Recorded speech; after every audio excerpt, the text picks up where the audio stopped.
Na ule mstari wa 13 unasema, lakini yeye atakapokuja, huyo Roho wa kweli, atawaongoza awatie kwenye kweli yote, kwa maana hata nena kwa shauri lake mwenyewe, lakini yote atakayoyasikia atayanena, na mambo yajayo atawapasha habari yake. Sasa kwenye Matendo sura ya 2 tunaona vile ambavyo Roho Mtakatifu alishuka. Na mhubiri wa kwanza baada ya wale wanafunzi kujazwa Roho Mtakatifu alikuwa ni Petro. Alipohubiri kwa uwezo wa Roho Mtakatifu, tunaambiwa kwamba wale watu waliosikiliza walichomwa mioyo yao.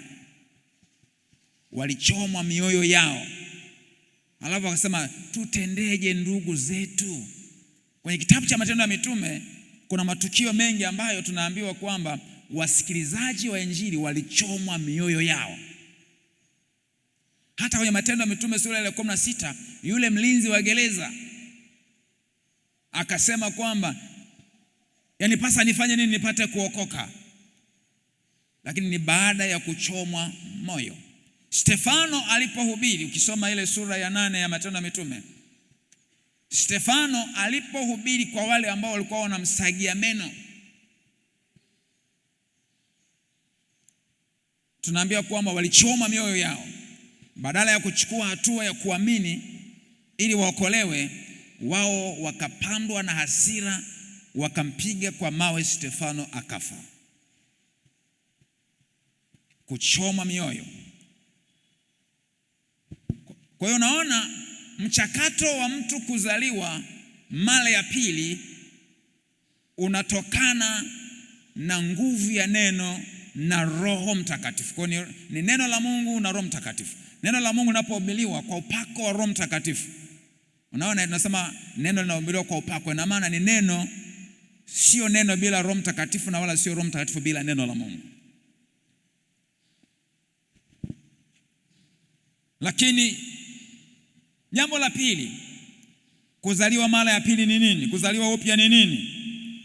Ni kuzaliwa kiroho, sio kimwili. Nikodemo yeye alijichanganya, hakuelewa kwamba unapozungumza maweza kuzaliwa mara ya pili, inawezekanaje mtu mzima kama mimi nikaingia tena tumboni mwa mama yangu nikazaliwa, nizaliwe tena, itawezekanaje? Lakini Yesu alikuwa hana maana ya kuzaliwa tena kimwili, bali ni kuzaliwa kiroho.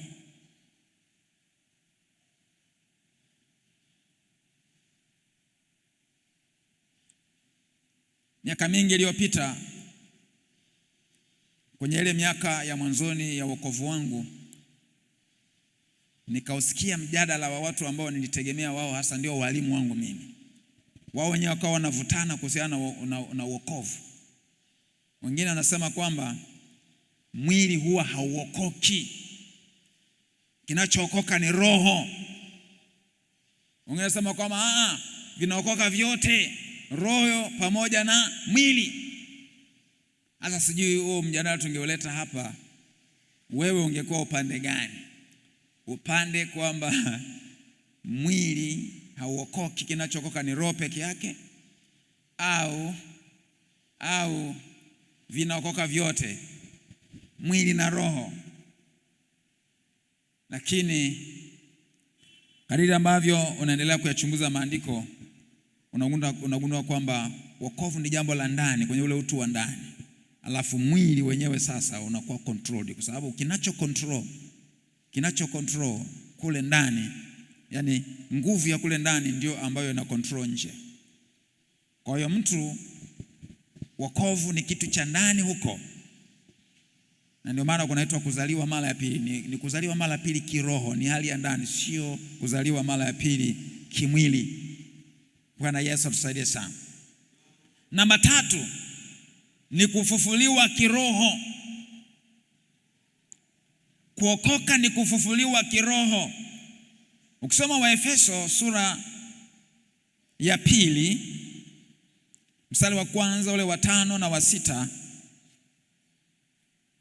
hebu tusomee hapo. Nanyi mlikuwa wafu kwa sababu ya makosa na dhambi zenu ambazo mliziendea zamani kwa kuifuata kawaida ya ulimwengu huu, na kwa kumfuata mfalme wa uweza wa anga, roho yule atendaye kazi sasa katika wana wa kuasi. Mstari wa 5. Mstari wa 5. Hata wakati ule tulipokuwa wafu kwa sababu ya makosa yetu, alituhuisha pamoja na Kristo, yaani tumeokolewa kwa neema. Mstari wa 6. Akatufufua pamoja naye, akatuketisha pamoja naye katika ulimwengu wa roho katika Kristo Yesu. Okay. Kwa sababu nanyi mlikuwa wafu kwa sababu ya makosa na dhambi zenu. Sasa kifo hicho tunaelewa kilitokea lini? Adamu na Hawa walipokiuka tu wakala matunda ya mti waliokatazwa, kifo cha kiroho kilitokea papo pale. Yaani papo hapo. Vile walivyojiona kwamba wako uchi, maana yake kifo cha kiroho kilikuwa kimekwisha kutokea. Wameondokewa au wamepungukiwa na utukufu wa Mungu. Na ndio maana Paulo katika ile sura ya 3 ya waraka wake kwa Warumi, ule mstari wa 23 na 24 anazungumza, anasema wote wamefanya dhambi na kupungukiwa na utukufu wa Mungu. Wote wamefanya dhambi na kupungukiwa na utukufu wa Mungu. Kwa hiyo kila mwanadamu kwanza ni mwenye dhambi kwa sababu amezaliwa katika dhambi, amezaliwa akiwa na asili ya dhambi. Lakini namba 2, mwanadamu anakuwa mwenye dhambi kwa sababu ya kutenda dhambi. Kwa hiyo haijalishi umetenda dhambi au hujatenda dhambi, wewe ni mwenye dhambi. Kwa sababu ni mwenye dhambi kwanza kwa sababu wewe una asili ya dhambi, umezaliwa katika dhambi. Lakini namba 2, wewe ni mwenye dhambi kwa sababu unatenda dhambi. Sasa kuzaliwa mara ya pili ndio kitu hiki ambacho Paulo anatumia lugha hii ya kwamba watu hawa walikuwa wanasema nasi tulikuwa wafu. Kila mtu ambaye hajampa Yesu maisha yake, hajaokolewa, hajazaliwa mara ya pili, ni mfu kiroho. Ni mfu kiroho. Hata kama ana dini, ni mfu kiroho. Hata kama ni msomi, ni mfu kiroho. Hata kama ana pesa, ni mfu kiroho. Hata kama ni mtu mwenye heshima katika jamii, ni mfu kiroho. Huyo ni maiti kiroho. Sasa mtu anapolisikia neno, lile neno linafanya kazi ndani yake kama ambavyo tumekwisha kusoma. Kwa msaada wa Roho Mtakatifu, lile neno anapoliamini, kule kuliamini neno lile sasa linafanya kazi ya kumzaa. Maana yake ni neno na Roho Mtakatifu kama ambavyo tumekwisha kuona kwenye ile pointi ya pili. Sasa kule kuzaliwa mara ya pili ni kufufuka. Ufu hauendelei kuwepo. Maana kifo, tunaposema kifo hasa ni nini? Kifo ni mtengano na chanzo cha uhai.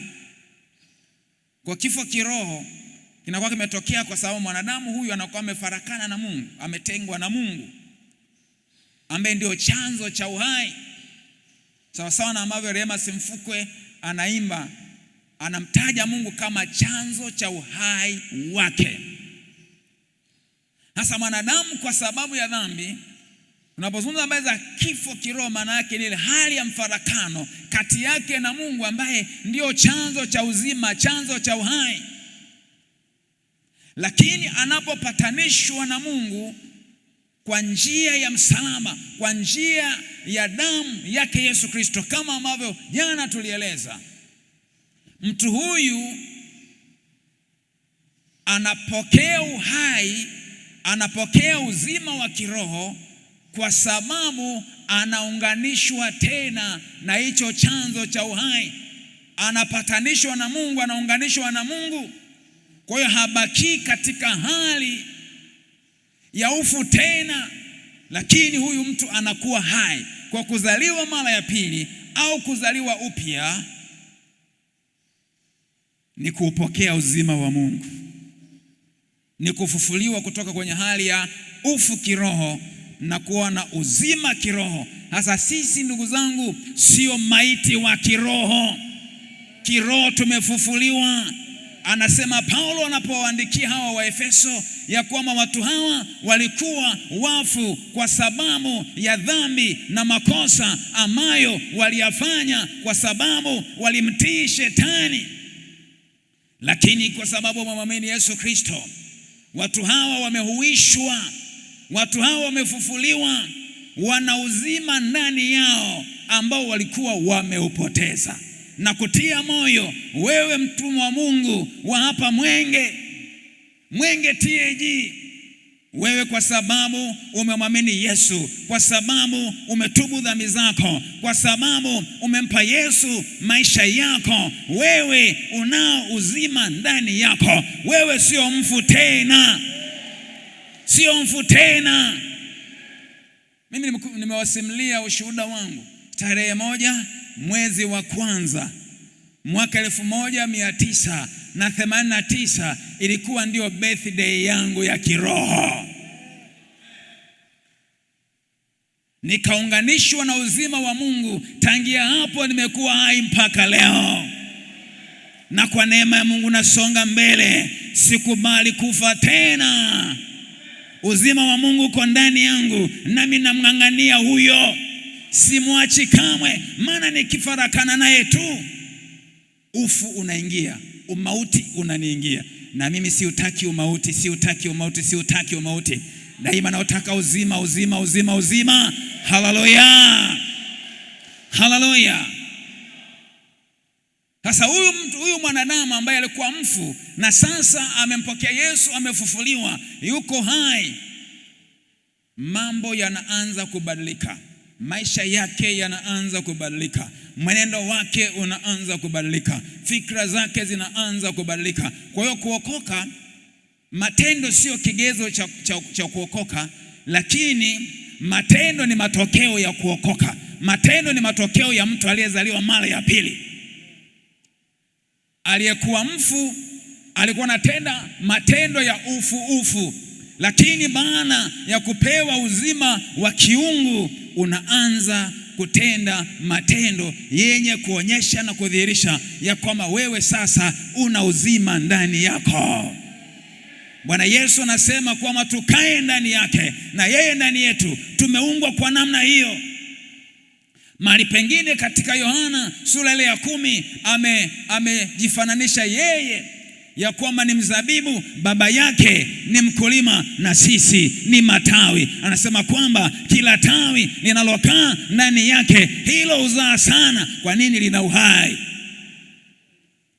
Lakini lile lisilozaa huwa analikata, analitupilia mbali, ili yanayobakia yazae vizuri, maana hili linamtia hasara.